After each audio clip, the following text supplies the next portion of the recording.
फायदेमंद फंड्स में आपका स्वागत है। मैं हूं शैल भटनागर, आपके साथ जुड़ रहा हूं मुंबई स्टूडियोज से। इस शो में अक्सर हम आपके सामने एक ऐसा फंड और स्कीम की चर्चा करते हैं जिसमें ना सिर्फ आप लंबी अवधि में, लेकिन अगर आप मध्यम अवधि में भी SIP के थ्रू निवेश करें, आप बहुत बढ़िया रिटर्न कमा सकते हैं। हमारी आज की चर्चा होगी PGIM India flexi cap fund, और इस स्कीम के फंड मैनेजर श्री अनिरुद्ध नाहा साहब हमारे आज के खास मेहमान हैं। नाहा साहब, स्वागत है आपका। ज़रा 2 लाइनें मैं आपके बारे में और फंड के बारे में बता देता हूं, फिर इस चर्चा को हम लोग आगे बढ़ाते हैं।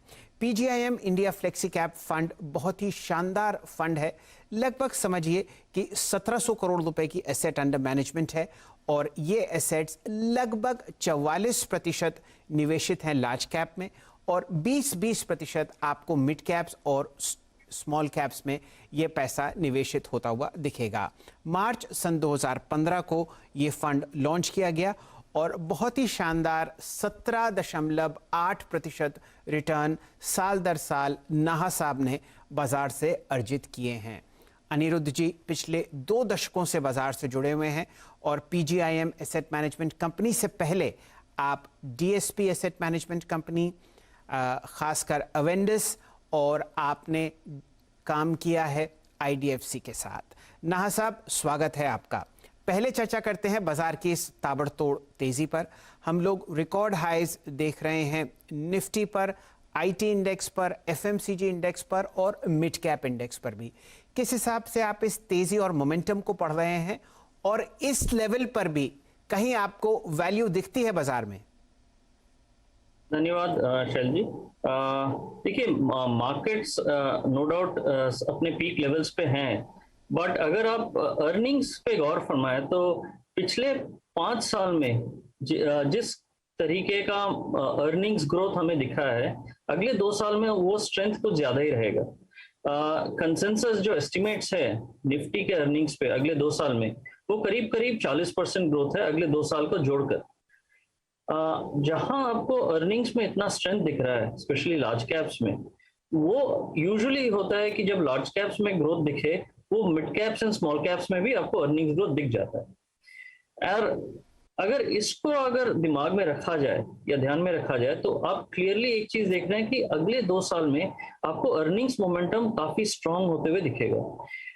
And in such a situation, अगर अर्निंग स्ट्रेंथ रहा, मार्केट्स में बड़ी करेक्शन की गुंजाइश बहुत कम है। इनफैक्ट बहुत ऐसे सेगमेंट्स हैं जहां वैल्यूएशंस शायद आपको थोड़े खिंचे हुए दिखें या स्ट्रेच दिखे, बट सेक्टर्स में अर्निंग्स मोमेंटम काफी स्ट्रांग रहेगा। IT, जैसा आपने कहा IT के बारे में, IT में अगले 2 साल तक क्लियरली जिस तरीके से टेक्नोलॉजी, डिजिटल एंड क्लाउड का एडॉप्शन हो रहा है ग्लोबली, IT कंपनीज का अर्निंग्स काफी स्ट्रांग रहेगा अगले 2 साल तक।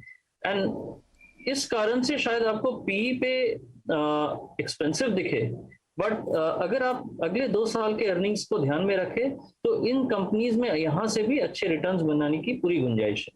बिल्कुल। तो वैल्यू के तौर पे अगर देखा जाए कोई ऐसा सेगमेंट जहां पे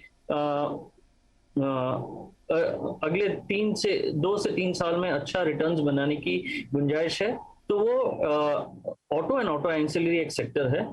आज के दिन में सेमीकंडक्टर शॉर्टेज के कारण ये सेक्टर थोड़ा पिटा हुआ है, इसमें इंटरेस्ट उतना है नहीं, बट अगर किसी इन्वेस्टर का अगर 2 से 3 साल का व्यू है, तो इस सेक्टर में अच्छी रिटर्न्स कमाने की गुंजाइश पूरी। जी अनिरुद्ध जी, वैल्यू की बात हुई।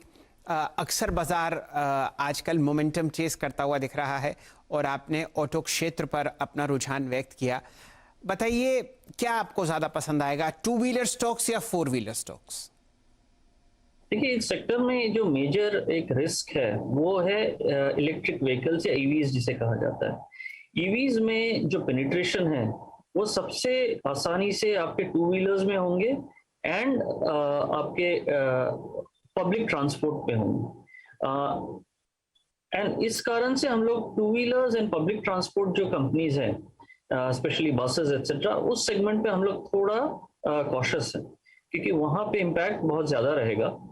अगर सेगमेंट वाइज देखा जाए, EV का इम्पैक्ट कम रहेगा, ईवी का इम्पैक्ट हर सेगमेंट में रहेगा, बट कहीं पे ज्यादा रहेगा, कहीं कम रहेगा। अगर ईवी का इम्पैक्ट अगर वैसे देखा जाए किन सेगमेंट्स में कम रहेंगे, वो आपका 4 व्हीलर्स, एसयूवीज, जो पैसेंजर व्हीकल सेगमेंट है वहां पे कम रहेगा। एंड एंसिलरी बिजनेसेस कुछ ऐसे रहेंगे जहां पे चाहे वो ईवी हो या नॉर्मल गाड़ी हो, चाहे वो टायर, मतलब कोई भी गाड़ी हो, टायर्स की जरूरत होगी, मिरर्स की जरूरत होगी, एसीज की जरूरत होगी। तो ऐसे कुछ सेगमेंट्स हैं जहां पे ईवी का इम्पैक्ट कम रहेगा। एंड ऐसे सेगमेंट्स में हम लोग इसे ज्यादा स्टडी करेंगे और इन्वेस्ट करेंगे इन सेगमेंट्स। चलिए, तो फोर व्हीलर्स और बड़ी कंपनीज जो आपको इस तरीके के पैसेंजर ट्रांसपोर्ट व्हीकल्स बनाती हुई दिखती हैं, वहाँ पर नाहा साहब की उम्मीद है कि ईवीज का इम्पैक्ट कम होगा, तो इसीलिए ज़्यादा डिसरप्शन नहीं। अनिरुद्ध जी, एक या दो शब्द आपको ज़रूर कहने पड़ेंगे अपनी स्टॉक पिकिंग एबिलिटीज़ पर। आपको इसलिए आमंत्रित किया गया कि आप टॉप परफॉर्मर हैं फ्लेक्सी कैप सीरीज़ में। 3 साल का रिटर्न देखें तो आपने पहले पायदान पर आप हैं और यहाँ पर आपने लगभग 27% कंपाउंड किया है, 5 साल में 20% कंपाउंड किया है। और जैसे कि चर्चा हो रही थी, जब से आपने इस्टेब्लिश किया इस फंड को मार्च 2015 से, तो लगभग 17.8% रिटर्न है। आपके पोर्टफोलियो में वही स्टॉक्स हैं जो अन्य स्कीम्स में भी दिखते हैं, लेकिन इस आउट परफॉर्मेंस का क्या राज है, अगर आप हमारे दर्शकों के साथ शेयर करें? देखिए, दो चीजें हैं। एक तो है कि हमारा जो, जैसे आपने बताया, फ्लेक्सी कैप है, एंड इस बेसिस पे जो फंड क्रिएशन है वो सही में फ्लेक्सी कैप है। लार्ज कैप जो पोजीशन है वो करीब करीब 45% ही है, जबकि बेंचमार्क में ये करीब करीब 70% के ऊपर है। हम लोग ने मिड एंड स्मॉल कैप में काफी अच्छा एक्सपोजर दिया है फंड में। इसका एक ही कारण था, क्योंकि हमें क्लियरली दिख रहा था इकोनॉमी अच्छी करने वाली है। एंड इकोनॉमी जब ब्रॉड बेस होती है, सेक्टर्स जब अच्छे करते हैं, तो उन सेक्टर्स में मिड एंड स्मॉल कैप्स काफी ज्यादा पार्टिसिपेट करते हैं। पिछले दो साल पहले जब हम लोग ने पोर्टफोलियो बनाया था, मिड एंड स्मॉल कैप्स काफी पिटे हुए थे, वैल्यूएशन सस्ते थे, एंड इसीलिए हम लोग ने काफी exposure mid and small caps को दिया। एंड एक फ्लेक्सी कैप को सही में एक फ्लेक्सी कैप के मायने में इसको रन किया है फंड को।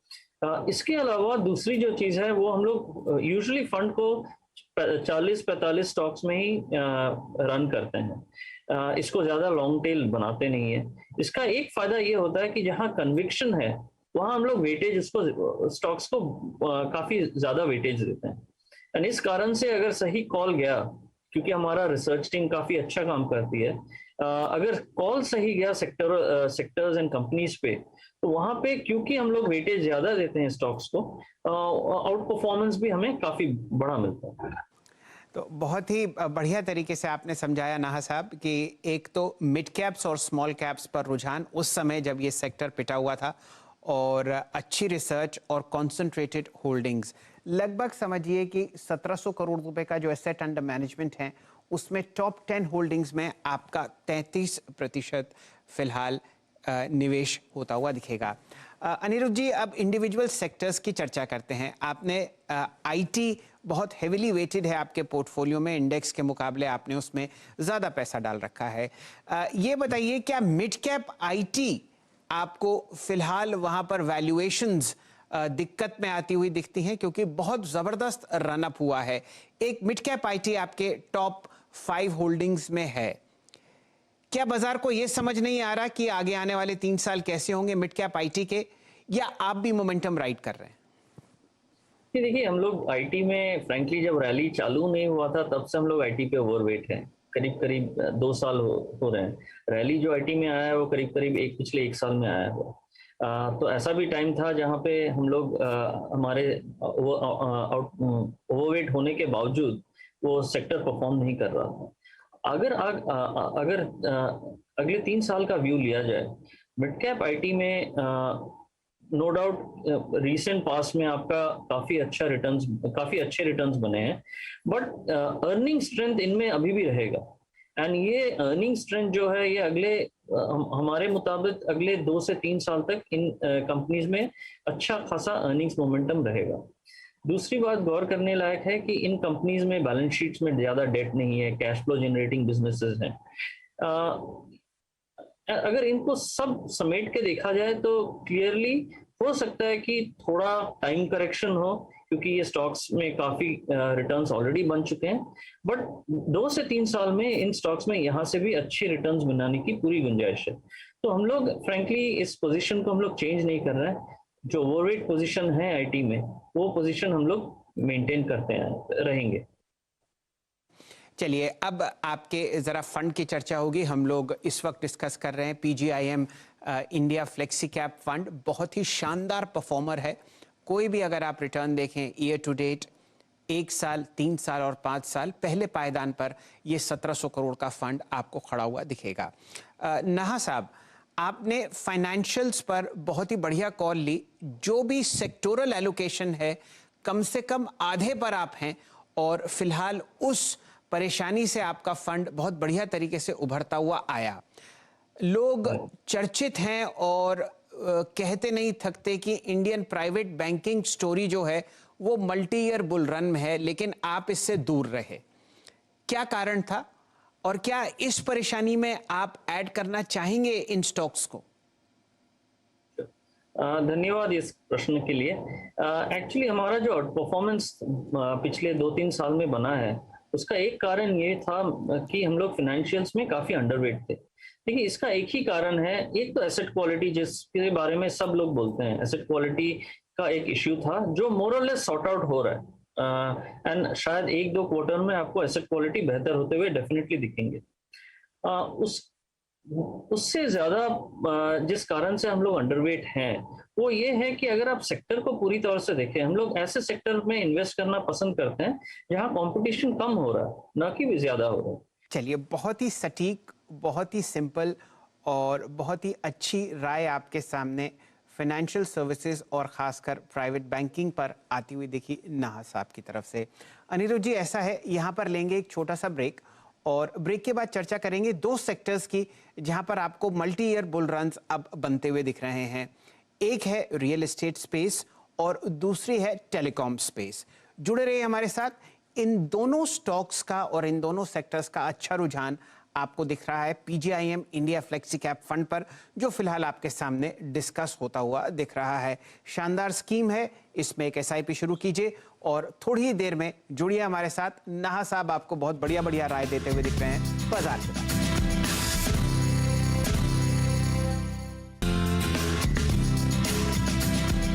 फायदेमंद फंड्स में आपका स्वागत है। आज हम लोग डिस्कस कर रहे हैं 5 star fund PGIM India flexi cap fund और इस स्कीम के फंड मैनेजर श्री अनिरुद्ध नाहा साहब हमारे खास मेहमान हैं।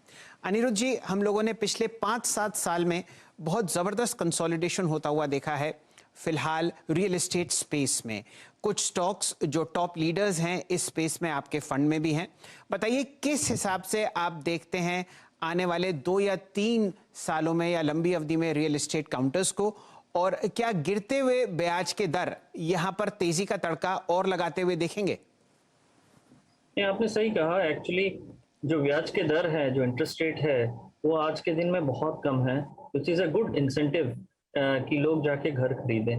पिछले 4-5 साल में ये सेक्टर में काफी इंटरेस्ट कम था, बट ये रेरा आने के बाद एंड इस सेक्टर में काफी कंसोलिडेशन भी हुआ है, नंबर ऑफ प्लेयर्स कम हुए हैं, एंड इस कारण से जो बचे रह गए प्लेयर्स, उनके लिए ये अगले 3 से 5 साल में एक गोल्डन पीरियड रहेगा।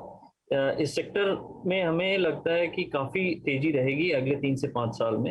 एंड रेसिडेंशियल साइड पे स्पेशली, वहां पे अगर अच्छे प्लेयर्स हैं, उनको क्लियरली काफी अच्छा top line and bottom line growth आगे दिखेगा। डिमांड काफी स्ट्रांग है, हेंस क्वालिटी नेम्स जो हैं, जहां पे क्वालिटी आप पे दिखे, वैसे कंपनीज का अगले 3 से 5 साल में अच्छे रिटर्न्स बनाने की पूरी गुंजाइश।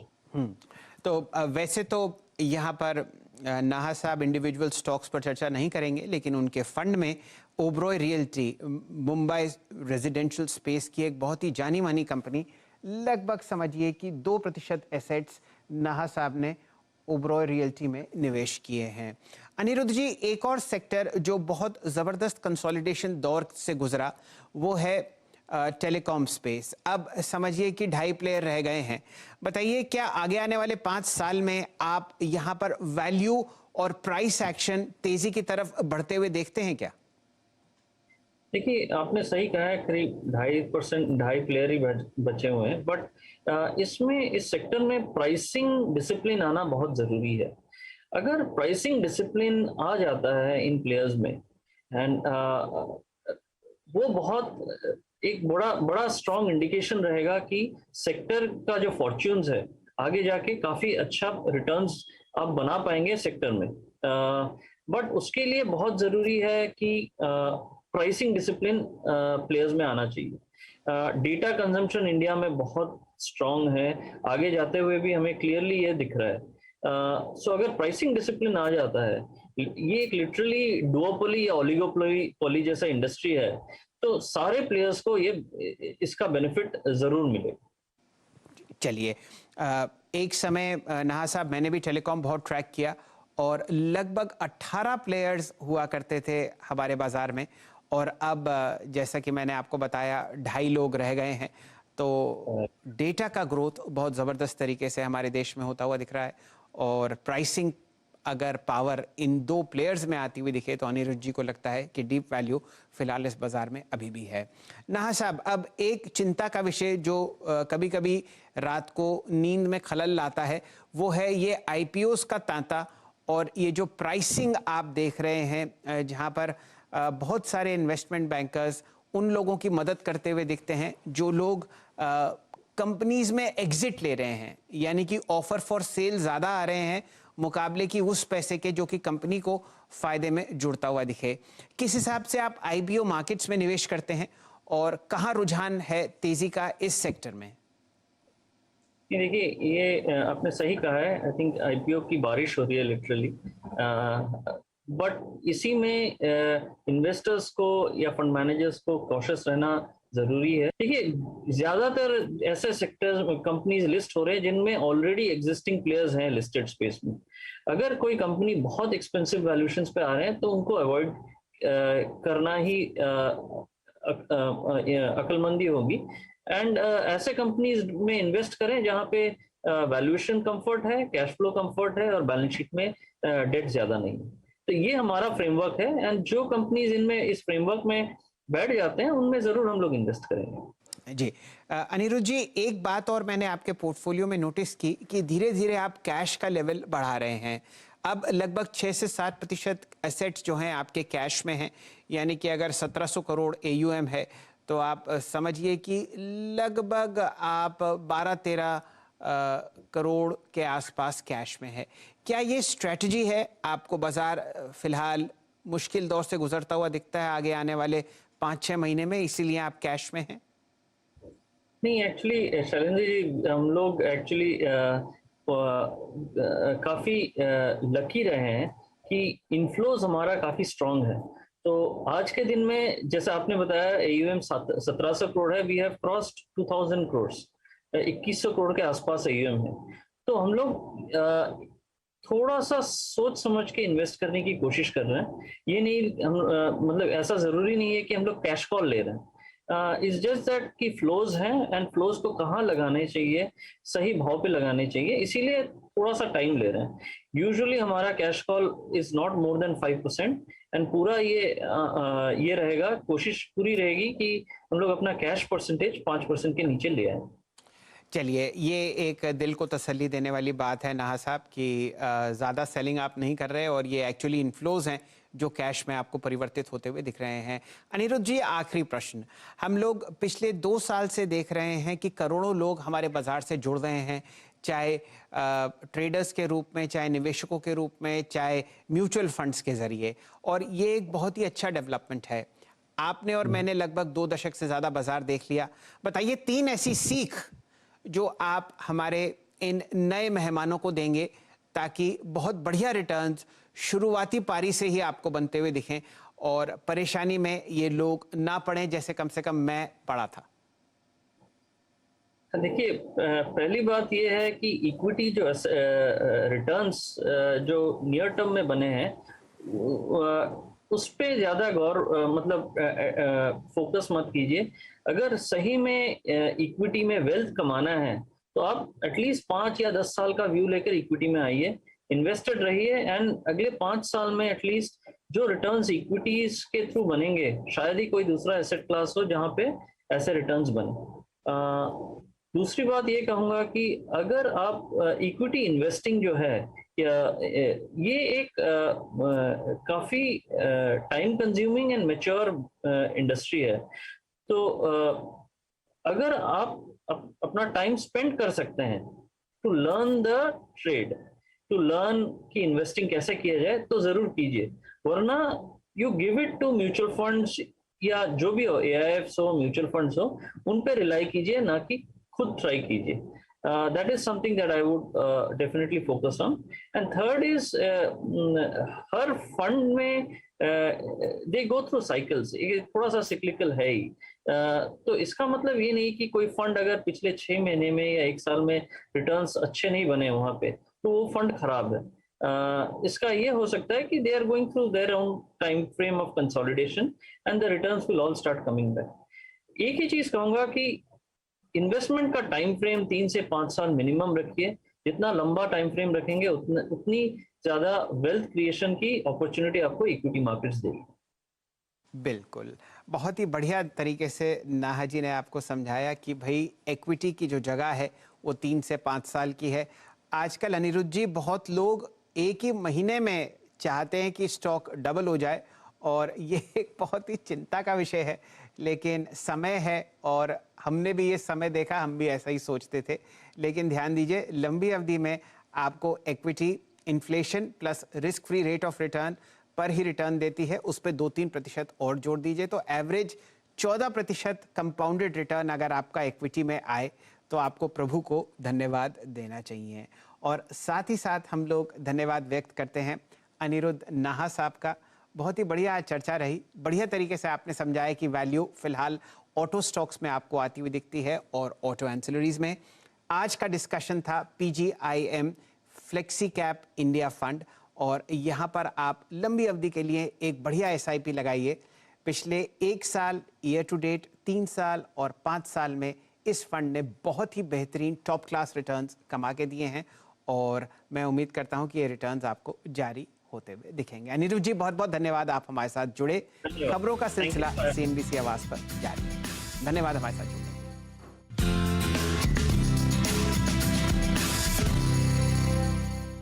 बाजार शुरू होने से पहले कीजिए मुनाफे की तैयारी।